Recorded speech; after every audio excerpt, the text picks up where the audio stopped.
All right. Welcome to another edition of Shabbat Lounge. This is Matt. And Jake here. And we are coming to you alive and well, bringing you another episode of Sabbath Lounge. That's right. This is going to be Yeshua Hates Part 2. Yes, and so we may end up doing, we don't really know how many parts, but so far 2 parts is what we've got. That's what we got. So if you haven't listened to the first one, go check it out. And we kind of lay out, there's a lot of things that not only Yeshua hates, but God, or Yahweh, they both hate. Right. And it's kind of leads into what we're going to talk about today. So, we're going to talk about the Nicolaitans. And first off, we appreciate you stopping by. We really would like it if you would follow us, if you would like it and subscribe to the channel. Our subscribership goes up slowly but surely. And that's right. We appreciate all of you that give us some time to listen. And we have lots of things happening and lots of content that's getting published. And we do redo some things like the Torah portions. Our plan is to redo the Torah portions, so there'll be always something coming out once a week, and then from periodically as we grow in age through Sabbath Lounge, we will go back and re-record some of those, I'm sure. But right.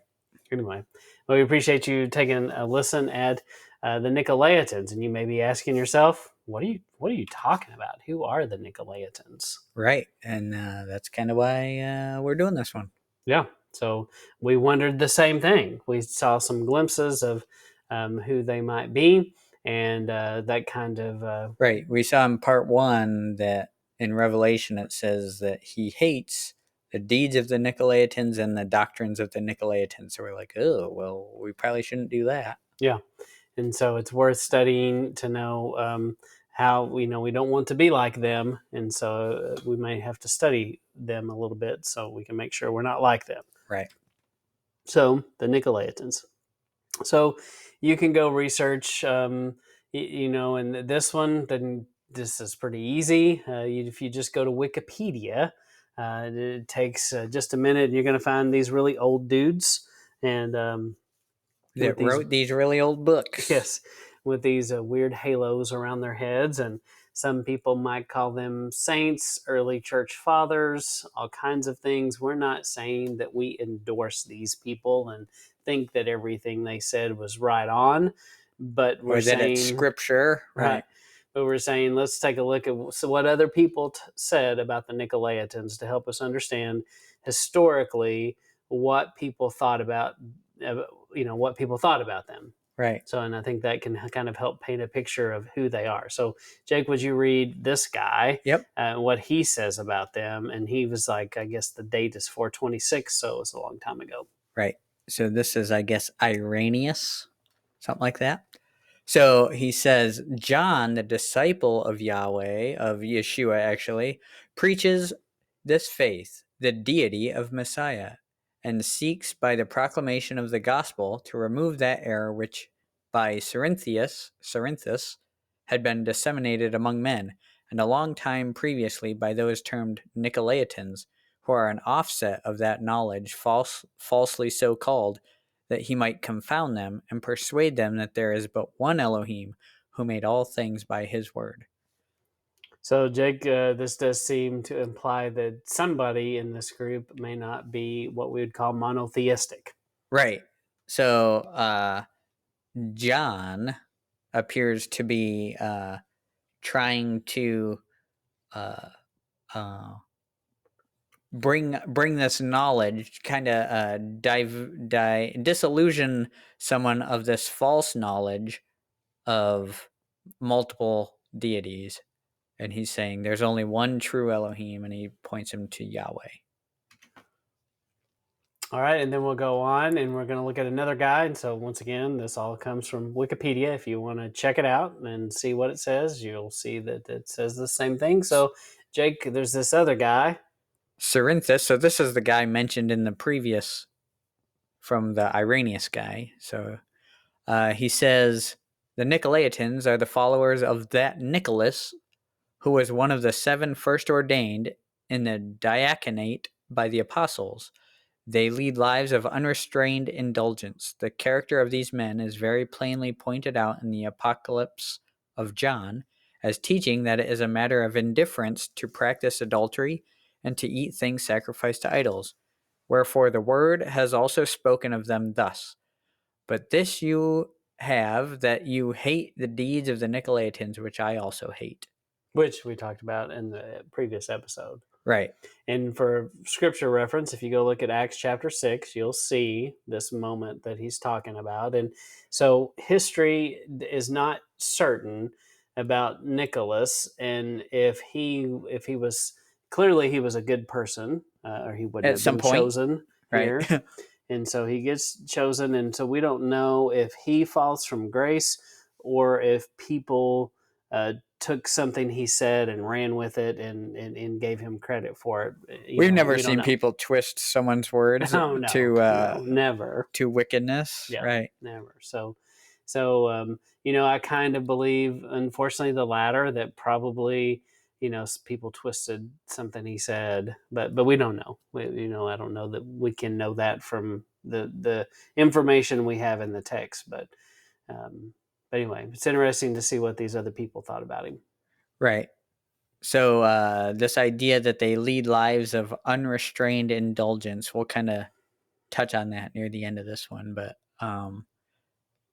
that's kind of the deeds that are and doctrines that are not helpful. Yeah. And clearly they're practicing adultery, which that sounds like a terrible idea. Right. So we know that's bad. And then, all right, so we're going to move forward a little bit in time. And this guy is Henry Blunt, who was a kind of a historian, and he wrote a lot of things, and he was probably British since he was in London. Right. So this John Henry Blunt, I think, was a steel driving man. I don't know about that one. Okay, well. Was that John Henry? Yeah, John Henry Blunt. Yes. Look it up on your own time. Yes, look it up. So this John Henry Blunt, what he says is he says basically Blunt holds that the Nicolaitans either believed that the command against ritual sex was part of the Mosaic law from which they had been freed from by Jesus Christ, and it was licit for them, or they went too far during Christian, quote, love feast, unquote. Interesting. Blunt sees echoes of this behavior in the abominations which Paul gives the Corinthians, though he does not name them as such. Blunt also believes that similar echoes can be found in the abominations of Jude 4 through 16, which invokes both Balaam's era and love feast, and 2 Peter 2 2 through 21, which repeats much of Jude's statements, including evoking Balaam. So let's go back up to the beginning, and this kind of tells you. So they said they were free from the law. Right. So since important to note. Right. So since they're freed, since Messiah freed them from the Mosaic law, then they can go ahead and partake in their ritual originations, if you will. Yeah, they can do whatever. They're free. Yeah. The law doesn't hold them back. So that is clearly part of what the Nicolaitan doctrine, according to Blunt, that is for sure the way he perceived, what was written and said about them. That's how he saw them. So interesting. So we'll move on. Let's look at some other people, and then look at this guy, Jake. Who is this? This is Tertullian, I guess. I guess that's a photograph of him. Yes, real photograph from the time. Mm-hmm. So we kind of jump back in time, but yes. Yeah. So he said, John, however, in the Apocalypse is charged to chastise those who eat things sacrificed to idols and who commit sexual immorality. There are even now another sort of Nicolaitans. Theirs is called the Gaian heresy or the Gaian. So, yeah, either one sounds bad. Gaian. Yeah, sounds no good way to say it, Jake. Right. So this John of the Apocalypse, he's talking about Revelation, of course, where where, of course, he brings up the Nicolaitans and not to do the deeds and the doctrines, and ties that to eating things sacrificed to idols and sexual immorality. So yeah, and if you look up this Gaian Gaian heresy, it takes you right to Nicholism Mm, and Gnosticism. So, definitely something, for sake of time, I think that's something, if you're interested, you can go look and see what all is involved in that. But anyway, so that definitely, you know, there seems to be a sexual component to this, and not eating things, or eating things sacrificed to idols. So clearly, both of these things you weren't supposed to do. right, which is a lot of if this when you think about this stuff going on at the same time as the early quote unquote early church, right? Hmm. It makes sense that things like Acts 15 is brought up about eating certain Yeah, things, yeah, and things like First Corinthians, where he's talking about, hey, get your arm off your your father's wife over yeah, there. uh-huh. Uh, so those kind of things. And Yeah. Romans 14 makes sense, and 13 and 14 make sense through this stuff. I guess 14. Hmm. And so this is the kind of stuff it seems like they were dealing with, or at least it caught on from then and turned into something. Yeah, yeah, yeah. And then, if you've never seen that concept of love feast, that's addressed in a couple of places. And so that is one of those things where you're like, when you're a kid, you're like, oh, love feast. Kind of I don't sounds weird, remember ever but saying you don't remember saying that. I, no. I remember seeing that and thinking, I had a different idea of what that might mean when I was a child, for sure. So I'm like, oh, they're happy Right. and they're holding hands and the music's And that playing. was the Gaian heresy that It's you like, fell into. that's right. So moving on. So we're gonna look at these old dudes. Kind of interesting. I don't even know who these people are, but like I This one said, down here is Friar Tuck. Friar Tuck. Yes, we're not saying we endorse any of these people, but we're saying it's worthy of noting historically. What do people say the Nicolaitans are? So tell us about these people. So Victorinus of Petau held that the error of the Nicolaitans was that they ate things offered to idols. Bede states that Nicholas allowed other men to marry his wife. And Thomas Aquinas believed that Nicholas supported either polygamy or the holding of wives in common. So it seems like there's this theme that throughout history, these historical writers of antiquity are kind of all saying the same thing about this Nicolaitanism. Yeah, yeah. So, and definitely, I read several things about Nicholas, about wife swapping, and how he just was like whatever. He did lots of weird, strange things and had some strange beliefs about that. And not only were they like his personal beliefs, but these were things he taught as a doctrine, and it all had to do with you're free from the law. Hmm. So You can't sin if there's no law to break, that's right? right. That's right. And so, since the law being shattered, so Nicolaitism. So the Nicholas, you see him in Acts 6:5. So, and we talked about that. So, Irenaeus and Eusebius give Nicholas credit for the doctrine of promiscuity. Nicholas was antinomian, which means he's against the law. So you may have heard about that today. You may have come against other people today that, or you would classify as antinomian. Jake, have you ever known someone that was antinomian? I see a lot of people that are I myself was one. antinomian. Yes, and yeah, but probably most of us were Yeah, this antinomian. And it's, I don't know. There you run into different things, but some people are either just, you know, aloof, or that's not really the right direction that I want to go with it, I guess. But they're either indifferent. laissez-faire Yeah. about it. That's probably a more accurate direction. But then you have people that are actually like aggressively against Yeah. They go out of their the way. thing that you're doing. Yeah. It's like, how dare you be obedient? It's Mm-hmm. separating you from, it's creating this separation in our, in our brotherliness. Yeah. And it's like, well, uh, so my obedience is bad because it creates separation. Because it bothers you. Right. Because that's basically what I've come to that conclusion, that that's really what they're saying is, I feel judged by you and I'm uncomfortable with this, So it creates is what some people separation. say. Yeah. Right. So for the sake of unity, we should be on the same page. Mm-hmm. Never mind the thousands of denominations Yeah. Yeah. that don't hold to the same. So we'll move on, and so then we get to Balaam, and like, what?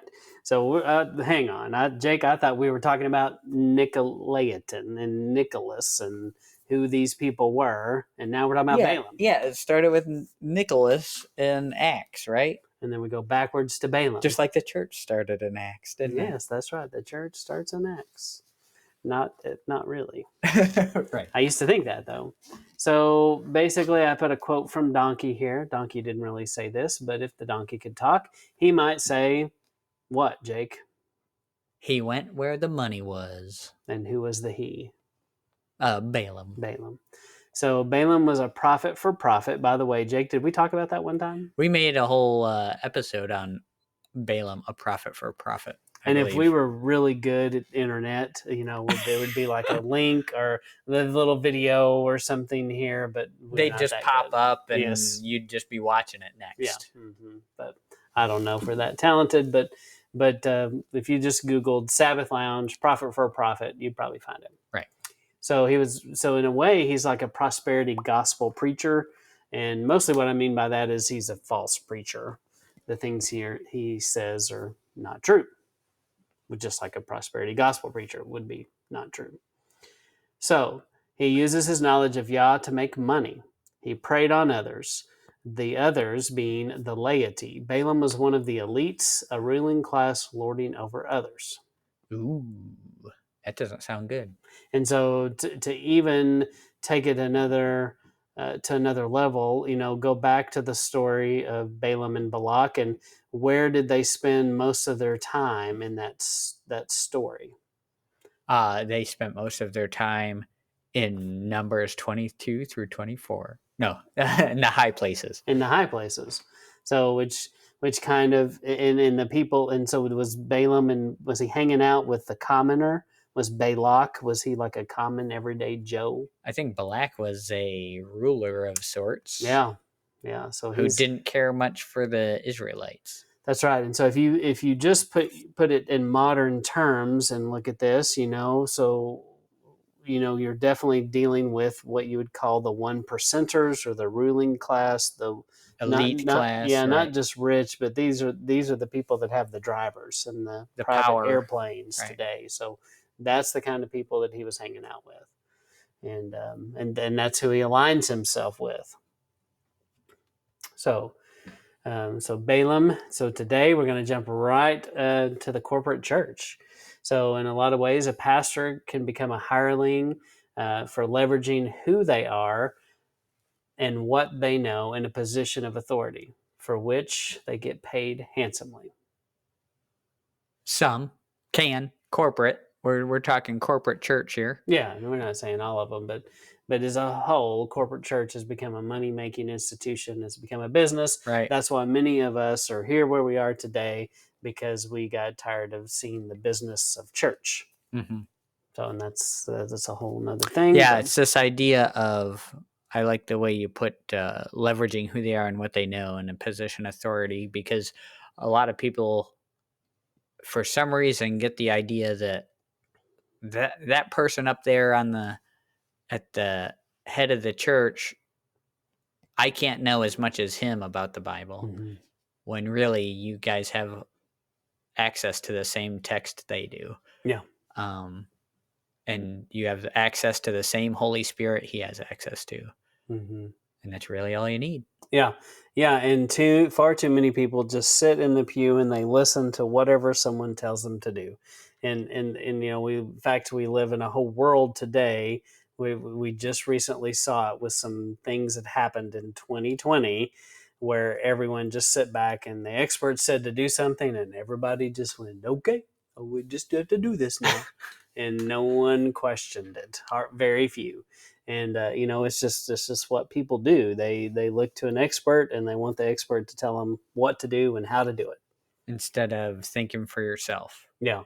And I think that when you go back and the more you go into the Torah cycles, the more you study that, the more you understand one of the big problems with the people and the reason Israel got in such a mess is they you couldn't just rely on the priest to know things. It was everybody. So the commoner Joe just raising his family, he didn't know what he was supposed to do, or he forgot, or didn't care, or didn't follow it, rejected it, and because he did that and passed it down to his children, they lost their way. And had the if you will had the laity kept up with what they were supposed to, they probably would have kept the priesthood in check, but they didn't know the scripture enough to keep the priest in check. Right. And so they all kind of lost their way. Right. So he never meant for this to be a setup where, one man is in charge over a lot of other people. Because history in the world shows us that usually ends badly. Right. Pretty long list of documentaries you can watch in Netflix about pastors and preachers that did the wrong thing. So there's some of that out there. Yeah, definitely. So Jeremiah 23. Would you read this, Jake? Woe be unto the pastors that destroy and scatter the sheep of my pasture, says Yahweh. Therefore, thus says Yahweh, Elohim of Israel, against the pastors that feed my people.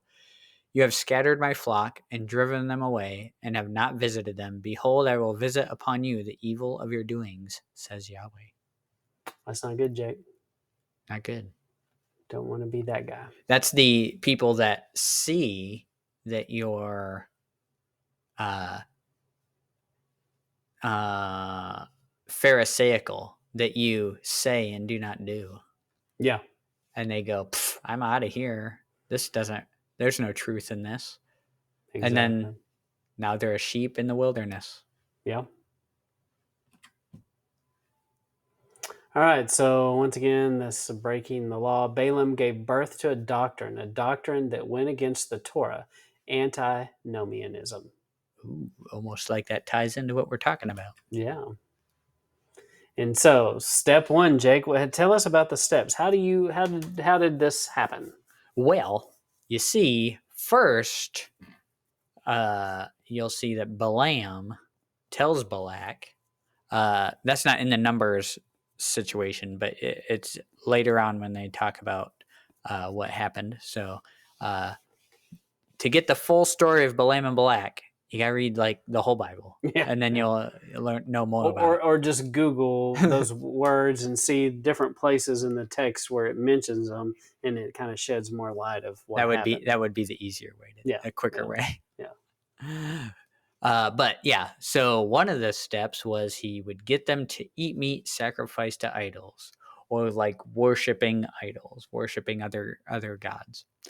And then step 2 was to take idolatrous women and do what feels right to you.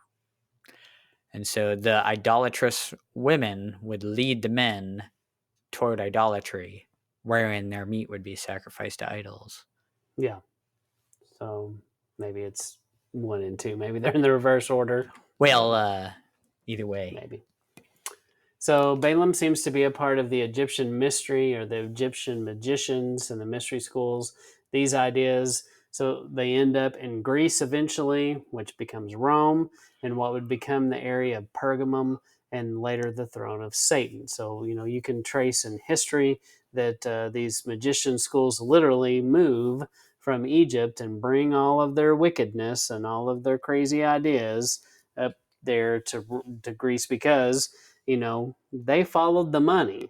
And so these are guys that historically rulers had them in their circle of magicians, of advisors. And so when Egypt falls, and through the Greeks and Alexander the Great and all that, they take those special people.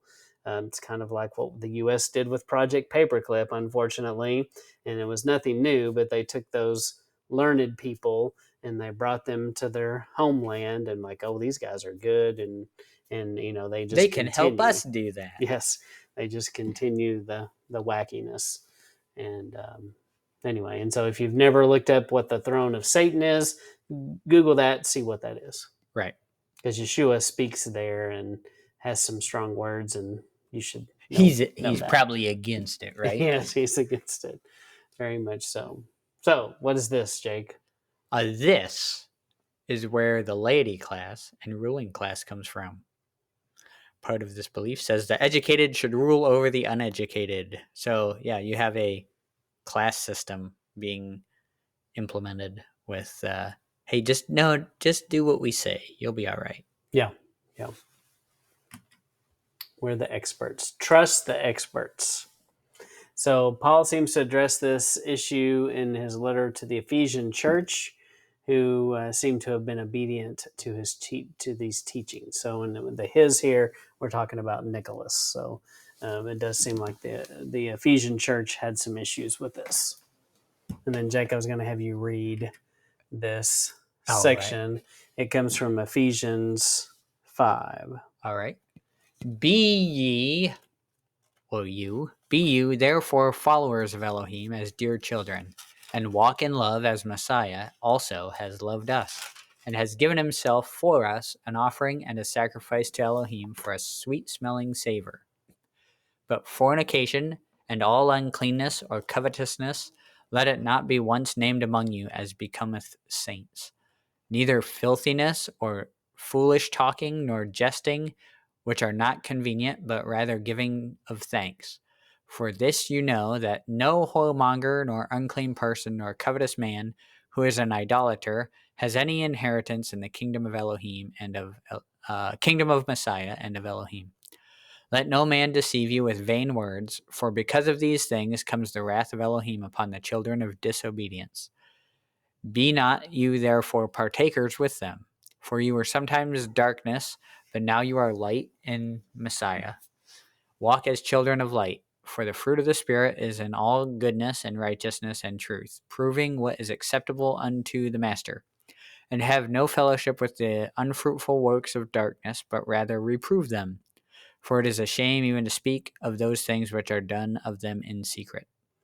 So in Ephesians 5:5, it is clear that somebody that he's addressing in Ephesus had to be into this whoremongering. And so, Jake, I don't know about you, but if you're a whoremonger, I think that you're doing something along the lines of adultery. It seems to be along those Yes. lines, yes. Does not seem to be a good thing. And then also there's idolatry there. So Unclean people, unclean. those went away with the cross. Yes. Nor covetous man. Yep. Yeah, it's this idolatrousness and this whoremongering kind of situation that the Nicolaitans are jumping into. All right, so we'll move on. Oh, we got through that. Very nice. Oh, interesting. So, all right, so that is part 2 of the things that Yeshua hates, and so that's the end of part 2. And we ask you to listen to the first one, and it's a long list of things that he hates. And then this episode, Jake, what are we doing? This episode, we're going into the Nicolaitans and who they are. Yep. So we kind of established that they're connected to Balaam and his donkey, and it's a doctrine. It's a thing that was taught and believed. And so, Jake, do we want them to trust our word for this? No. Go ahead and seek it out yourself. Yep. Yep. So research this and see what it means to you, and challenge you to try to figure out if the Nicolaitans might be connected to what became the modern church. And so we're going to continue to talk about that in part 3. And so we ask you to hang on and listen to the rest of this. And I think that's about it, Jake. That's about it. All right. Well, hang on for part 3. Part 3 is coming soon. All right. This is Matt And Jake. signing out.